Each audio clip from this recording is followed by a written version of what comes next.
Europe. Holland. Amsterdam. 15 kilometers from the city center, Schiphol, one of the world's busiest airports. More than 600 aircraft take off or land here every day. Sunday, October 4th, 1992, 2:40 p.m. An aircraft enthusiast takes this footage of an Israeli El Al 747 cargo plane arriving from New York. The jumbo will load up and refuel before flying to Tel Aviv in Israel as flight El Al 1862. 3 p.m. Loading begins, supervised by Jerry Plettenberg, El Al's operations officer. Today's cargo includes consumer products, but some boxes are labeled dangerous goods. Jerry has a good idea what's inside. On El Al cargo flights, he's seen a huge range of military hardware. Apache helicopters, radar equipment, aircraft wings, missiles, jet engines for F-16 and F-15s. All these weapons supply the Israeli military, which is locked in a 45-year-old conflict with Palestinian militants. The ongoing crisis makes El Al a top target for Arab terrorists. 7 years ago, gunmen opened fire on El Al check-in queues in Rome and Vienna, killing 19 people. The airline stays on permanent alert for more attacks. Armed security guards keep a close watch on all its planes and personnel. And before loading, all freight passes through a pressure chamber to detonate any bombs planted by terrorists. 5:20 p.m. Flight 1862 has passed security checks. Now the crew arrive for their pre-flight inspection. The 747 is 13 years old, but it still has at least 5 years of useful service before retirement.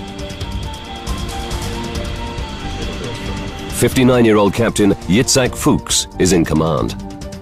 Like many El Al pilots, Fuchs is a combat-hardened veteran of the Israeli Air Force. He's got 25,000 pilot hours under his belt.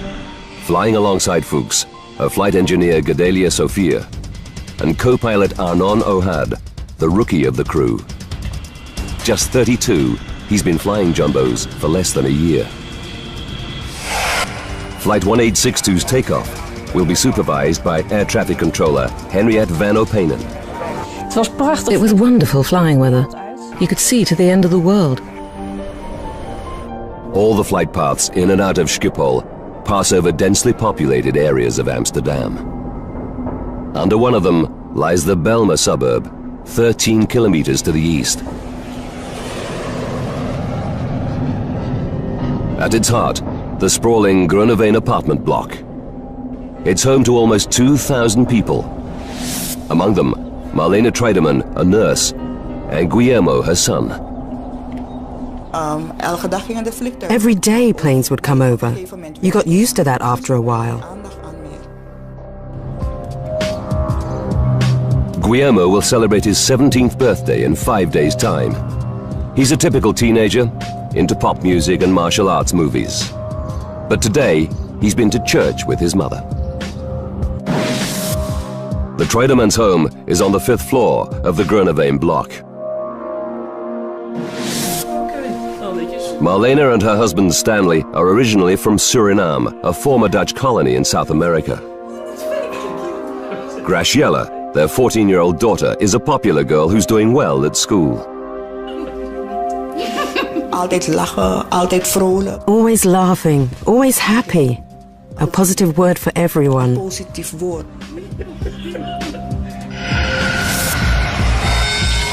6 p.m. On runway 1 at Schiphol, Captain Fuchs powers up the 747's 4 Pratt & Whitney engines. LL 1862, ready for taxi. He hands over to his young co-pilot, Arnon Ohad, to give him more flying experience on the 747. 6 minutes after takeoff, El Al 1862 heads east over Amsterdam suburbs. crossing 4300. 6:27 p.m. and 30 seconds. The engines are still at full thrust as the jumbo climbs to 6,500 feet. Everything is running like clockwork. The crew settles in for the flight to Tel Aviv. In less than 5 hours, they'll be back on home soil with their families.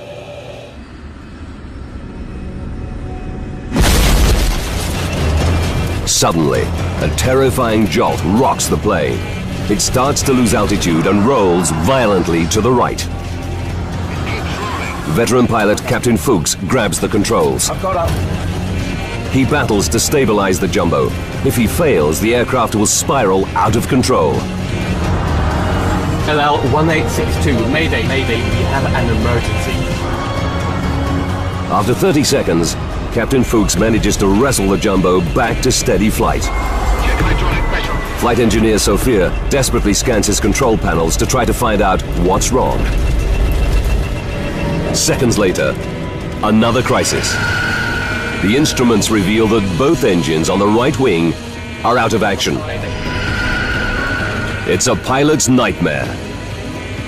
Captain Fuchs must get back to Schiphol for an emergency landing. Fast. He tells co-pilot Ohad he needs the airport's longest runway. We request 27 for landing. Air traffic control clears the jumbo for the journey back to Schiphol. In that case, heading 360 the heading. Roger. The return route to runway 27 will take the jumbo over the Bijler suburb where the Treidemann family lives. They and thousands of others in the crippled jet's flight path are completely unaware of the drama unfolding above them.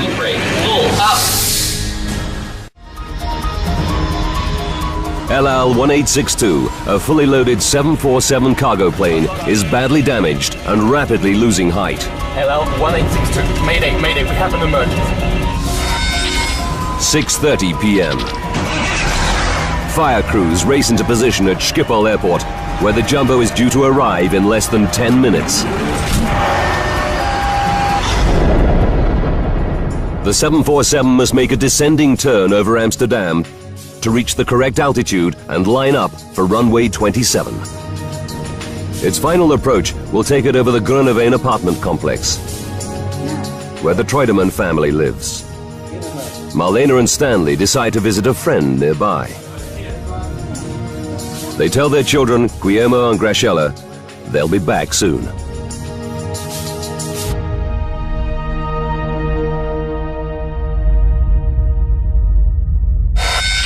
(6:33 p.m. and 35 seconds. Descend to 2,000 feet. Air traffic controller Henk ter Brakke clears the stricken jumbo to land at runway 27. Okay, you have around 13 miles to go to touchdown. Speed is all yours. The 747 is 2 minutes from the Bijler suburb. Marlena and Stanley are halfway to their friend's apartment. It's a typical Sunday evening. Many people are at home with their families. It was very relaxed outside. You could hear the children playing. You could see the people on the walkways.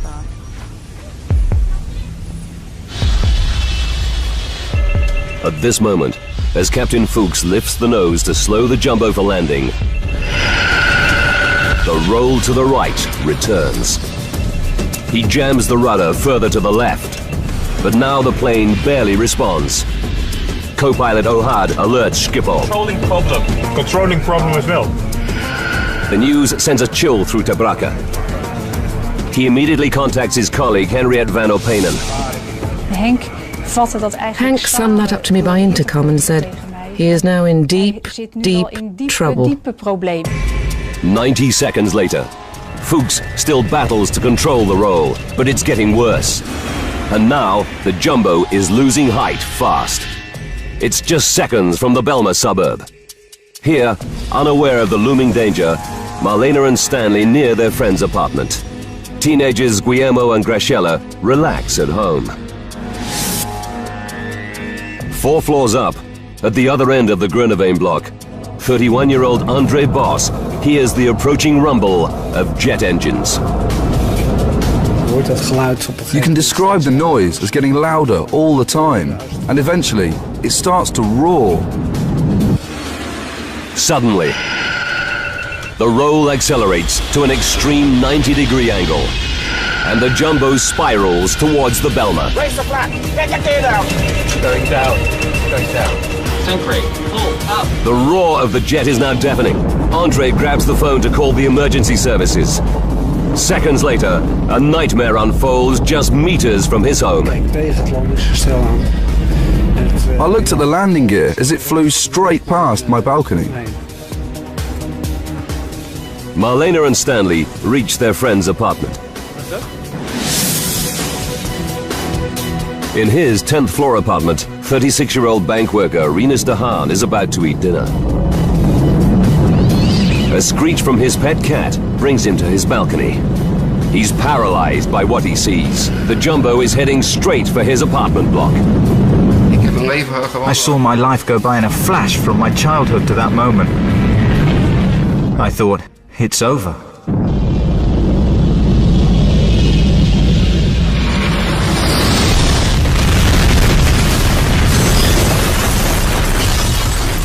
.35 p.m. and 42 seconds. El Al 1862 smashes into the 6th floor of the 11-story apartment block.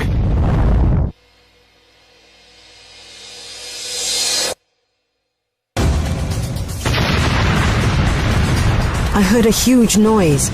It was as if a door slammed closed, like a bang. The impact knocks Rinus unconscious. Burning aviation fuel rains down onto dozens of apartments.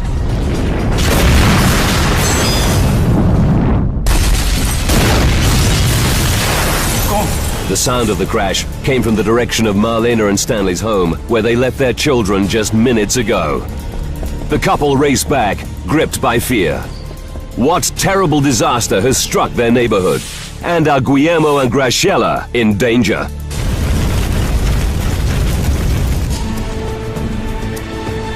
El Al 1862, a 747 freighter laden with cargo, smashes into the 6th floor of an apartment block in Amsterdam.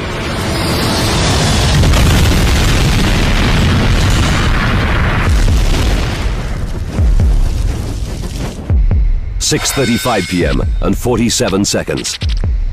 Air traffic controller Henk ter Brakke realizes the signal from the jumbo has stopped. Up in the control tower, Henriette van Openen can see why. A column of flame and smoke reveals the jumbo has crashed. Marlena and Stanley Treudemann race for home. Suddenly, through the trees, they see a towering wall of flame.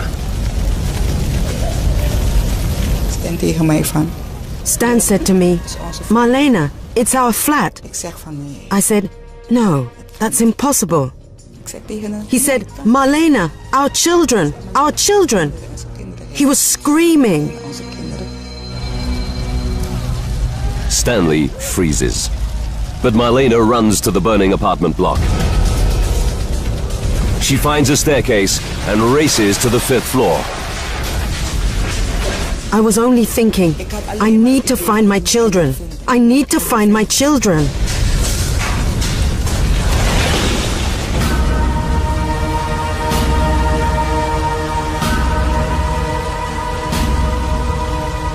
At the exact point where her home used to be, she's facing an abyss. A burning hole.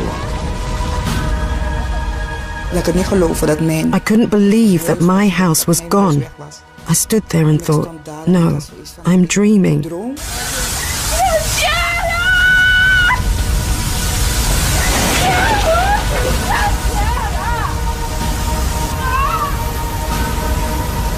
It suddenly occurs to Marlena that her children, 16-year-old Guillermo and 14-year-old Graciela, may have heard the plane coming and escaped. She starts a frantic search for them.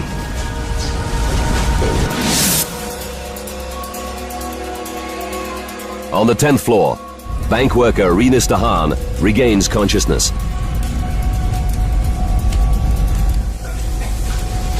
He staggers to his front door.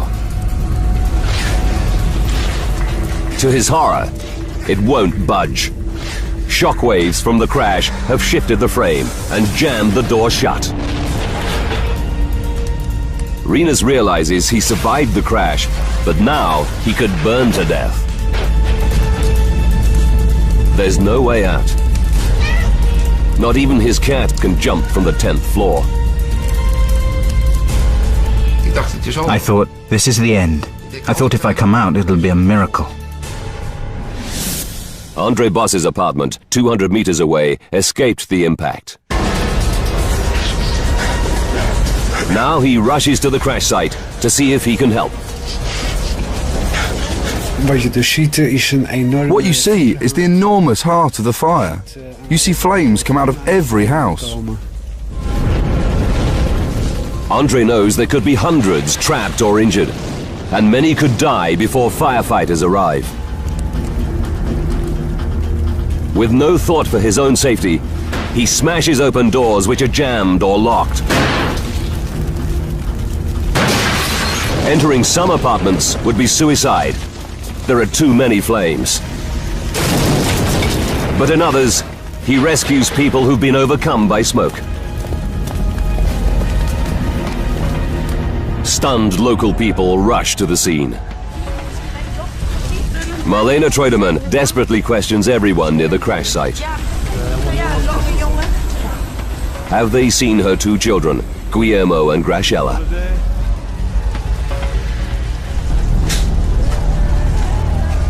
Still trapped in his 10th floor apartment, Rinus de Haan feels the temperature soaring as the blaze rages outside. At that moment, it was 58 degrees Celsius already in my house. I was sweating pints. Rinus fears he's got just minutes to live. But he can do nothing except pray that he and his cat will be rescued.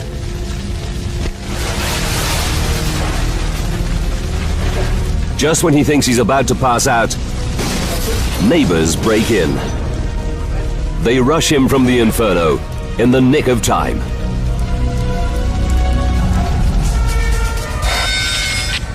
"6:40 p.m.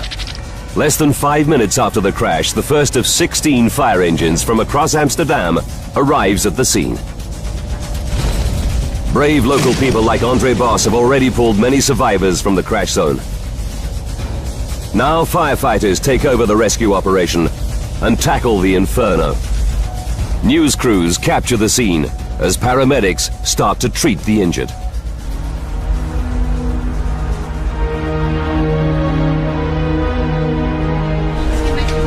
"50 minutes after the crash, Marlene still searches for her children. But no one has seen them. The terrible truth starts to sink in. She said goodbye to Guillermo and Graciela less than an hour ago and promised to be back soon. Now, all hope of seeing them alive again is fading. At that moment, I felt as if I was dead myself. I felt as if I had died inside. Why did this have to happen? Why did my children have to go?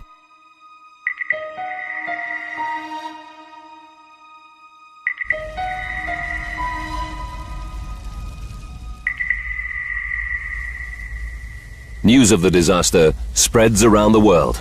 As many as 200 may be dead tonight after the worst air disaster ever in the Netherlands. Dawn reveals a gaping hole in the building. The crash destroys 31 apartments on 11 floors. The official death toll is 43, including Captain Fuchs and his crew.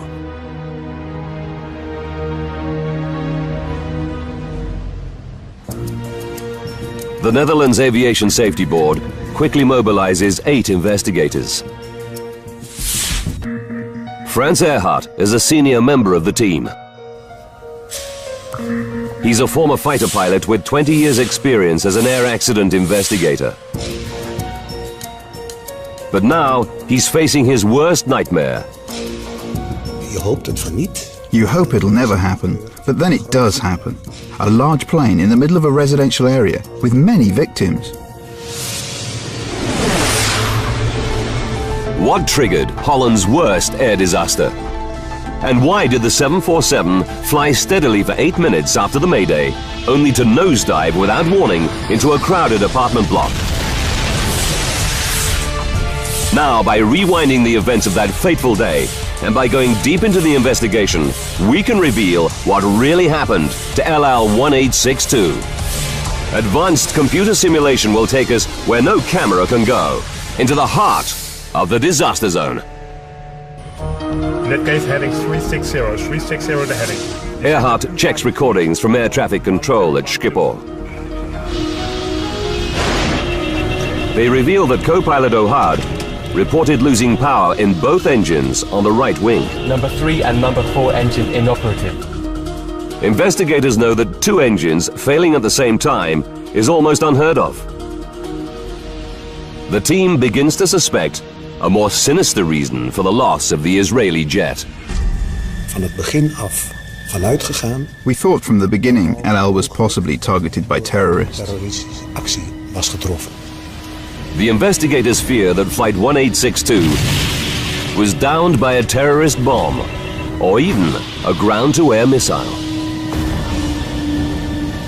And they have a second mystery to solve. If the Jumbo was hit by a missile, why did it stay airborne for a full 8 minutes before dropping out of the sky? To see if the terrorism theory stands up, investigators need to find the Jumbo's engines and its black boxes, which record technical flight data and cockpit conversations. But it's a daunting task. Even if they survived the crash and the 1100 degrees Celsius inferno, they now lie buried under a mountain of rubble. The plane had been broken into so many pieces during the crash that we didn't know where to start. Early the next morning, search teams start to sift through the mountain of wreckage. Investigators know they may face a long wait for clues. Then, an unexpected development. An off-duty policeman reveals that he saw Flight 1862 as it climbed through Amsterdam's airspace. What he tells the investigators gives them an electrifying new lead. Investigators have no concrete leads to explain why LL-1862 crashed into an apartment block in Amsterdam.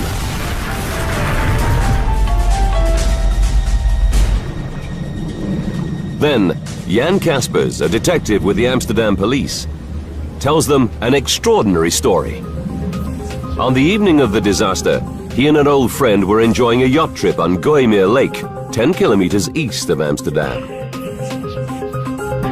Their boat was moored right beneath LL-1862's flight path from Schiphol Airport. At 6:27 p.m., they're preparing dinner. Suddenly, they hear a loud bang. Wat was dat? Gasexplosie. Kaspers rushes onto the deck. In the sky, he sees a 747. Beneath it, 2 objects are falling away. At first I thought they were parachutes. And just as they were above the treetops, I realized that they might be airplane engines. It's a startling revelation. Air crash investigator Frans Earhart immediately orders a team of divers to search Gooimeer Lake. Recovering the engines could solve the mystery. It's now clear to investigators that the 2 right-hand engines didn't simply fail. Number 3 and number 4 engine inoperative. They sheared off completely. Unable to see the engines from the cockpit, the crew had no idea what had happened. Now there's a new mystery facing the team. What could rip 2 5-ton engines off a 747 simultaneously? The case for a terrorist ground-to-air missile or bomb now looks compelling. To prove this theory, investigators must recover the engines from the bottom of Gooimeer Lake and examine them for clues.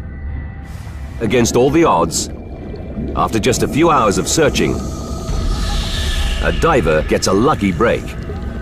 He spots a massive chunk of aircraft debris.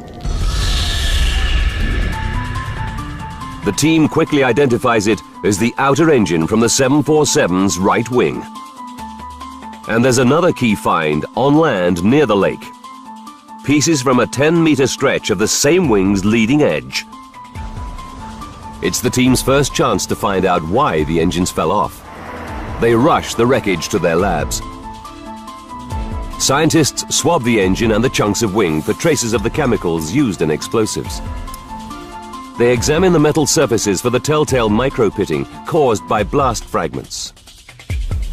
It takes 2 days. The analysis draws a complete blank. Investigators can find no evidence of an explosion, nor any other clue to why the engine broke away. It's a dead end. Now the investigators' only chance to solve the mystery is to find the 747's inner engine, in the hope that it holds the key, or to locate one of the plane's black box flight recorders at the crash site. The Dutch Navy joins the search for the inner engine. It deploys 2 specialized salvage vessels, sonar, and more divers. But after 2 more days, they find nothing. The investigators are worried.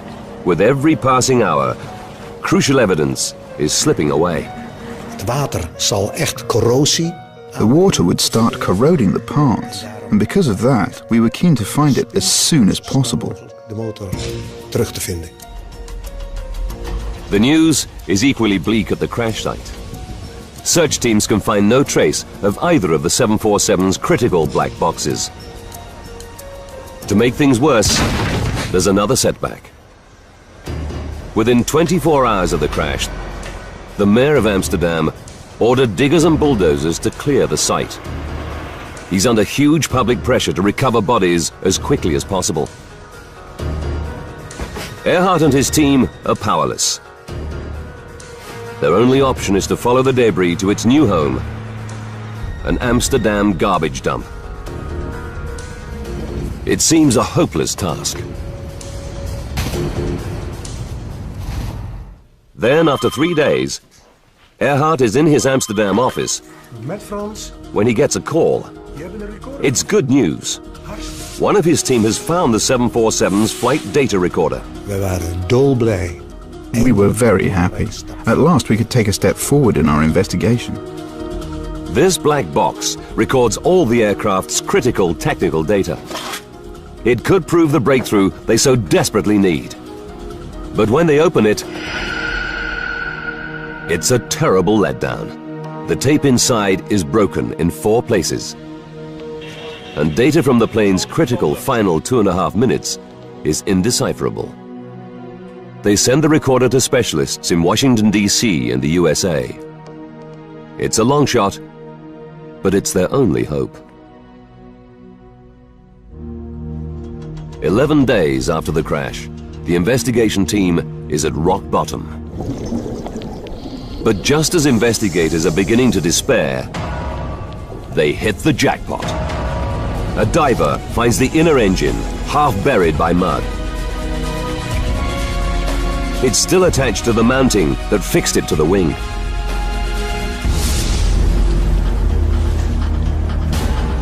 Earhart and the team are excited but cautious. What if this engine proves as unenlightening as the first? It's battered and dented, but they can see no obvious evidence that it was hit by a missile. And when they run the battery of tests for explosives on this engine, once again, they find nothing. Investigators reach a turning point. They rule out a terrorist attack as the cause of the disaster. In fact, they can find nothing wrong with the engine itself. But when they examine its cowling, the outer casing, they quickly spot something odd. a dent, and on it smears of black paint. Where did it come from? They send the paint for analysis. But they must still find out why the inner engine broke away in the first place.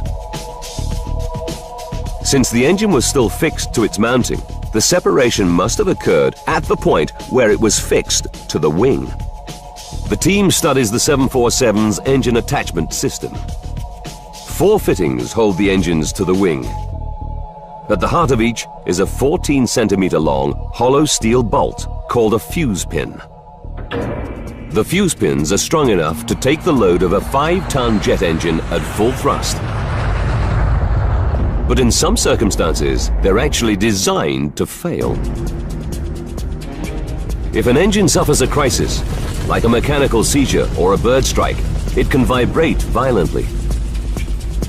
If the vibrations get too severe, the engine might tear itself free, destroying the wing with dire consequences. To prevent this, investigators know that all 747s have a damage limitation system. When vibrations reach a critical point, the fuse pins are engineered to snap, allowing the engine to fall away harmlessly. But there's no sign that the inner engine suffered a crisis. So the team must consider a chilling possibility. Did something go terribly wrong with the fuse pin system that led to catastrophe? The team examines the mounting that fixed the inner engine to the wing. They focus on what's left of the 2 central fittings which carry the bulk of the load. The fuse pins they held are both missing. But on one fitting, investigators spot something intriguing. The top of the lug that held the fuse pin has snapped off.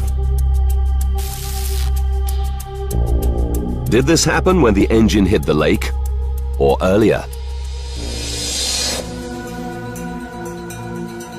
Metallurgists examine the break and make a dramatic discovery.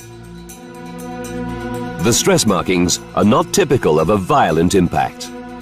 They reveal that the lug snapped because it was overloaded. They realize this can only have happened if the fuse pin inside broke at one end. This would transfer significant stresses and twisting forces onto the lug at the other end, making it give way. Fuse pins are designed to break at both ends if the strain on the engine reaches a critical point. Earhart believes that a partial failure can only mean one thing: metal fatigue in the fuse pin. It's a startling new theory. Could metal fatigue in the engine's fuse pins be at the root of the disaster? But Earhart knows the inner engine would only shear off if both central fuse pins failed. To prove their theory, investigators will have to find the missing fuse pin from the other central fitting. The chances of finding such a tiny part in Gooimeer Lake are remote. Earhart's only hope that a significant fragment was still attached to the wing when the jumbo crashed.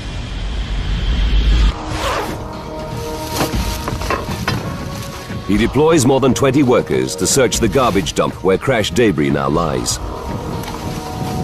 No one holds out much hope.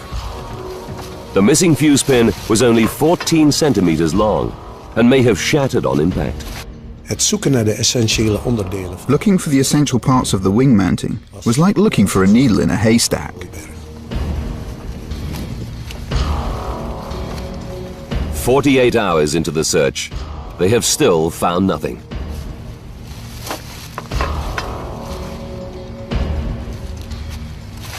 Then, on day 3, one of the team spots a piece of metal half hidden by garbage. It's part of the missing central fitting from the inner engine. And against all the odds, there's a chunk of fuse pin still inside. Investigators know it may be their last chance to solve the mystery behind the disaster. They begin scanning the fragment under an electron microscope as soon as it arrives from the rubbish dump. And they find their answer. In the wall of the fuse pin, there's a crack 4 millimeters deep. The patterns around the fault show all the classic signs of metal fatigue. The flaw started along machining grooves in the hollow pin's central bore. It's the breakthrough the team have worked so hard to reach. They already know that metal fatigue made one of the inner engine's 2 critical central fuse pins fail. Now, they have indisputable evidence that the other central fuse pin was also defective.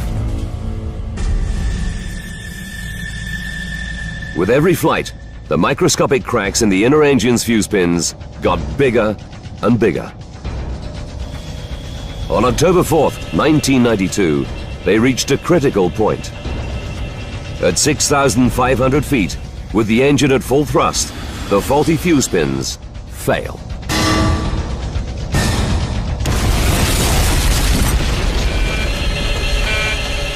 But the investigation team still has to explain why the 747's outer engine came off as well. It's almost inconceivable that 2 sets of fuse pins could fail at the same time. Then they receive the test results on paint smears found on the inner engine's cowling. The smears are an exact match for the paint used on the central fan blade spinner of the outer engine. They realize there's only one possible explanation. The inner engine was at full thrust as the plane climbs. So when it shears off, it doesn't fall harmlessly away, it shoots forward.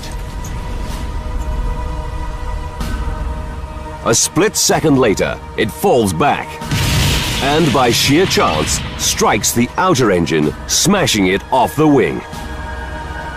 The impact also rips away a 10-meter stretch of the wing's leading edge.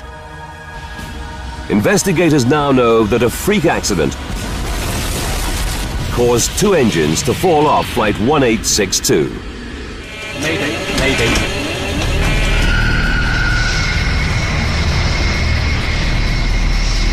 They alert the manufacturer, Boeing.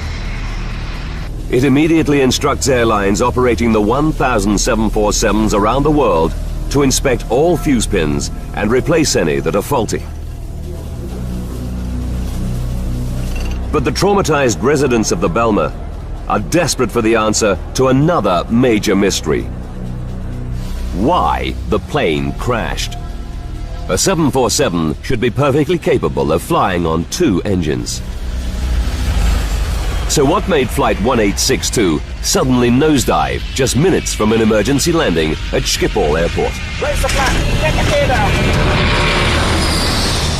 Investigators study the section of wing recovered from Gooimeer Lake. It's clear this damage would have reduced the plane's lift. They also realize that key flight controls lost hydraulic power when the engines broke away.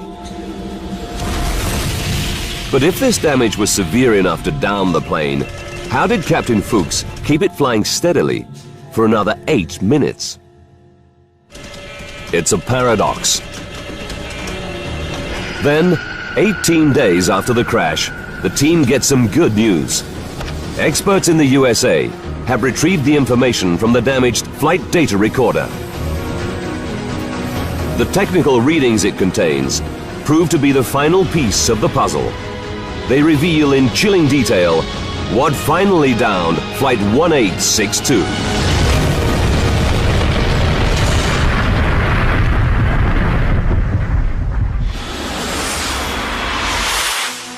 Investigators know that metal fatigue caused one engine to shear off LL 1862 and smash off a second engine. The incident also destroyed a section of the right wing's leading edge and disabled key controls. Mayday, mayday, we have an emergency. But the damage was clearly not severe enough to down the plane immediately. Why did it suddenly spiral out of control a full 8 minutes after the Mayday call?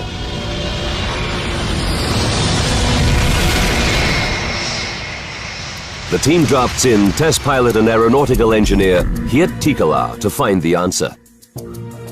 He analyzes thousands of technical readings from the 747's flight data recorder. After 8 months of hard work, Tikelaar has a dramatic new insight into what happened to Flight 1862. For the first time, he's able to explain the complex relationship between the loss of the engines, the mangled wing, and the damaged controls. He discovers that although the crippled plane could still fly, a crash was inevitable as soon as it tried to land. De crew had geen keuze. The crew didn't have a choice. They could do nothing else. They were doomed to crash. The flight data analysis finally reveals why LL-1862 nosedived without warning after pilots kept the jet airborne for a full 8 minutes. And how hundreds of people on the ground were left seconds from disaster. 8 minutes to disaster. Defective fuse pins holding the inner engine to the wing snap, causing the plane to lose not one, but 2 engines. This catastrophe also damages a 10-meter stretch of the wing's leading edge, causing a major disruption of airflow over it. This reduces lift on the right-hand side and makes the 747 roll to the right. Captain Fuchs has also lost 2 hydraulic systems, controlling key anti-roll devices. He only manages to wrestle the jumbo back to level flight by pushing his remaining controls to the limit. The flight data analysis reveals that his current airspeed of 280 knots is the key. It's just high enough to get sufficient lift out of the right wing to keep them aloft. 39 seconds to go. 5 kilometers from the Bijler apartment complex. Now Captain Fuchs lifts the jumbo's nose to slow the plane down for landing, unaware that this routine procedure will have fatal consequences. The flight data reveals that this change in angle worsens the disruption in airflow over the mangled right wing. The result is a further loss of lift on this side of the plane, and it starts to roll again. Captain Fuchs struggles to pull it level. But his airspeed has now dropped below 260 knots, reducing lift even more. This time, his damaged controls cannot save him. Controlling problem. 30 seconds to disaster. As the roll and loss of lift reach a critical point, the 338-ton jumbo plummets earthward. Get the gear down. 1862 going down. LL-1862 nosedives from 2,500 feet.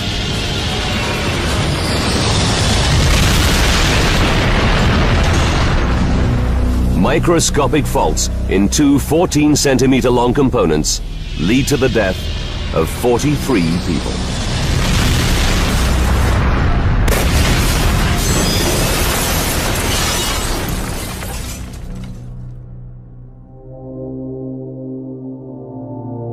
Rescue workers found the bodies of 16-year-old Guillermo and 14-year-old Graciela the morning after the crash, just meters from where their home once stood. Medical experts believe they were killed instantly. After the disaster, the children's parents, Marlena and Stanley, moved to another part of Amsterdam. They couldn't bear to live in the area where their children died. Het is niet makkelijk, dat geef ik ook toe. It's not easy to lose your child or your children. Maar je kan... But you can get strength from the good times you've had with them. De fijne momenten wat je met ze hebt gehad. En de herinneringen... Memories from their birth to their death. No one can take away from me. Dat neemt niemand me af. En ik weet dat ze hier zijn. Ik voel gewoon... I know they are here. I feel their presence. A good atmosphere.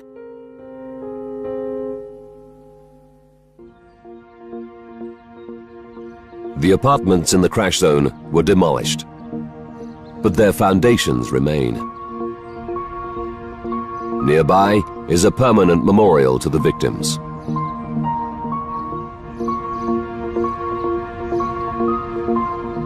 But the disaster also leaves another legacy.